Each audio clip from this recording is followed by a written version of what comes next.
নিজের কষ্ট নিজের কাছেই রাখি। ছেলে মানুষ বলে কথা, কষ্ট সহ্য করার ক্ষমতাও রাখি।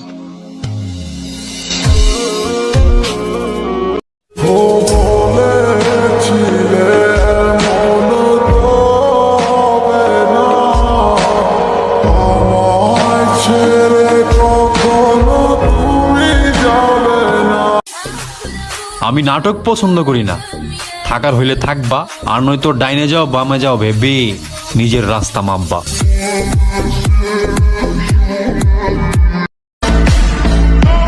সবার কথাই মনে আছে, একটু ধৈর্য ধরো, সময় আমারও আসতেছে।